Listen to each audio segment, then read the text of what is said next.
Joining us from the UK via Skype to discuss this is Jermaine Sanwo-Olu. It's good to have you on the show this morning.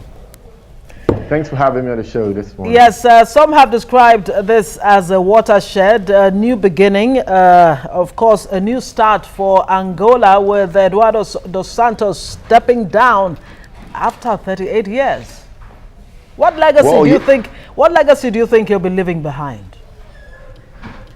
Well, it's certainly a new start for not just Angola, but the African continent as a whole.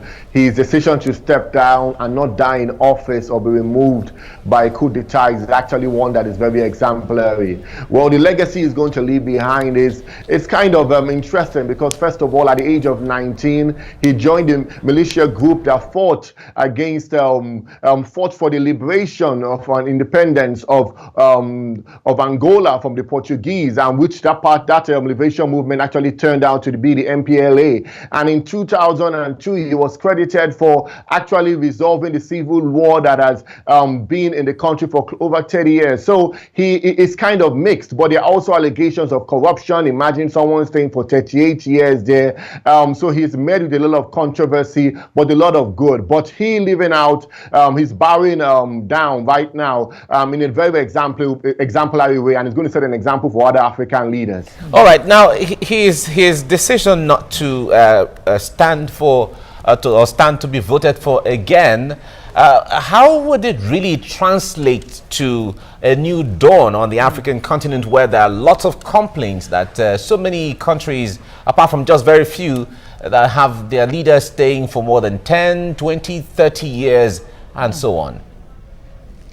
Well, there's a temptation for many African leaders to actually want to extend their stays from 2 terms to 3 terms and actually stay and rule as monarchs for a long time. But he actually stepping down is actually good. But he's not just stepping down because he wants to. They said so in December 2016 that he's not going to contest for re-elections. But there has been rumors or stories that because of his health challenges, which sounds very familiar to us, he's actually has to step down. Just a few months ago, he went to Spain to go and take medical treatment, or you can call it a medical vacation if you want, and he was there for quite a while, and he went there again. So he has some health challenges. That's why he's saying he's not going to keep on running because of the demands of the presidency. And that is what many African leaders need to understand, that when it's time to go, it's time to go. He has paid his dues. He's come up as a militia fighter, as a freedom fighter. He's also resolved the civil war. Now it's time for him to go. So I believe many African leaders will see and have a paradigm shift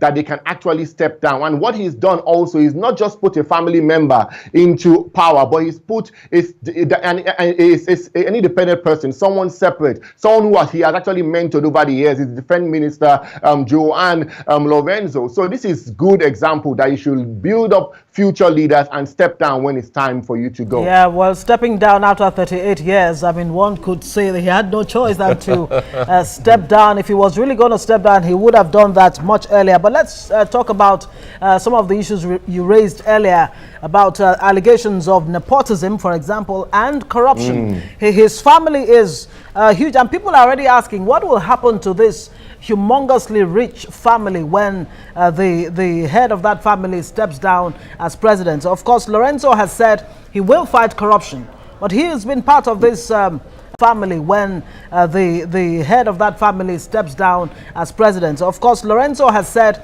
he will fight corruption, but he has been part of this administration over the years. So how is he really going to fight corruption? Do you see him able to do that effectively?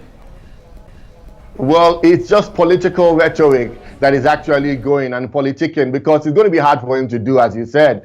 He's been part of the administration, but he is saying he's coming to fight corruption, restore the economy, deal with cynicism, cronyism, and ensure that there is a revamping of Angola's dying economy right now. And you're very right. Jose dos Santos has actually been there for so long, and if you didn't know, his daughter Isabella is actually the richest woman in Africa, and according to Forbes. And right now, you know, she runs the state-owned oil company, Sonangol, and she has been, but she was a billionaire before she got into power, but she's now ruling that. His son is into entertainment, his other sons are doing other things, and one of his children is also running the Sovereign World Fund. So it's actually going to be hard for them to actually lose that wealth, because Jose dos Santos was actually strategic. He said that he has put his children in strategic places, and he's also ensured that being a member of the ruling board right now in the country, he has been elected to be part of that now. He's also going to be immune for any kind of persecution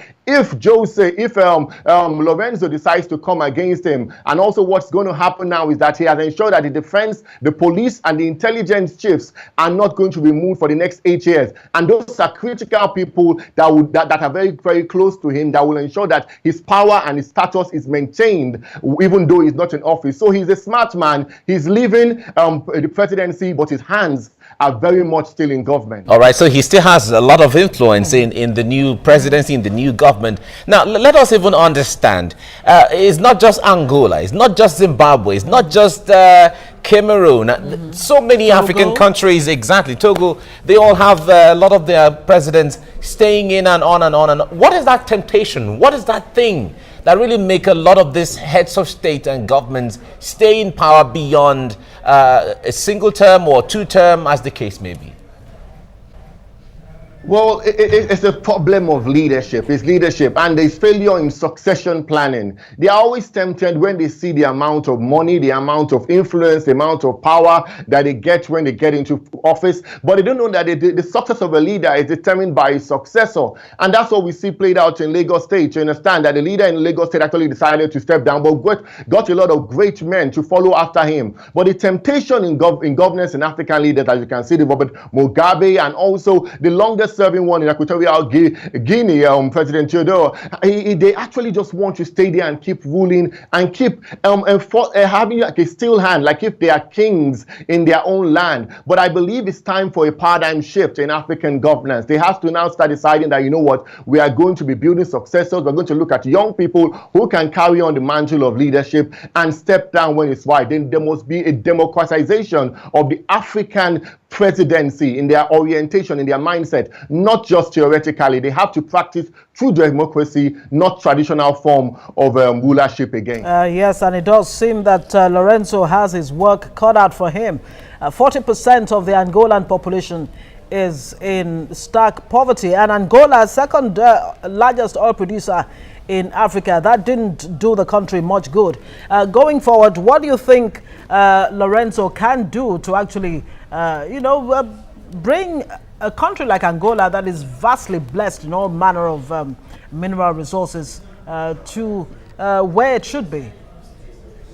Yes, Ngozi, you're absolutely right. Angola has been the second largest producer of oil, competing with Nigeria for a long time. But the slump in the global price of oil has actually affected the country. And what Jose Lorenzo, if he comes into power, has to actually do right now is to ensure the equitable distribution of wealth amongst the people, to come up with poverty alleviation programs, to ensure that the money that they are still getting from oil is actually used. Yes, their kwanzo, their currency, local currency, has depreciated in value because of the failure of influx, the lack of influx of US dollars into the economy, but they can ensure that they do a lot of things, bring foreign direct investment, and show that the leadership has changed and there is a transformation in the country. He wants to fight corruption, yes, he wants to change the economic situation, but he has to now focus on ensuring that the people's voices are heard and their bellies are full and the economy is transformed in the nearest future, because that will be the litmus test of his leadership. They need change. They need real change, not just cosmetic change, but change that they can actually feel and can actually feed their bellies when the time is right. Now, with all the enthusiasm and all of the passion to change things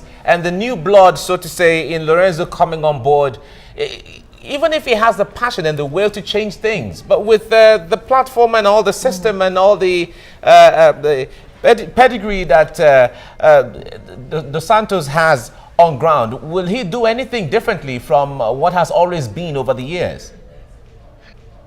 let's really hope so that he will try to do. And let's not forget that President Jose Lorenzo dos Santos is still going to be the leader of the MPLA party, so he's still going to be dictating things that actually happen. Let's hope this man actually has the wherewithal to actually stand up and say, you know what, we won't persecute you, we're not going to file any charges against you, just stay behind and let us do the job. Let's hope that it's actually going to, because that will be the only hope for Angola right now, which is suffering economically, and who are just recovered from a civil war that has ravaged the country over the years. So let's pray that this man who has had some tested leadership, being the defense minister, defense secretary, can actually come and say, okay, I'm going to do things right. I'm going to build a new foundation upon which the future of Angola and Angolans can actually be built. So let's remain hopeful for our sister African nation that things will change. And hope doesn't hurt at all, but hope deferred is really painful.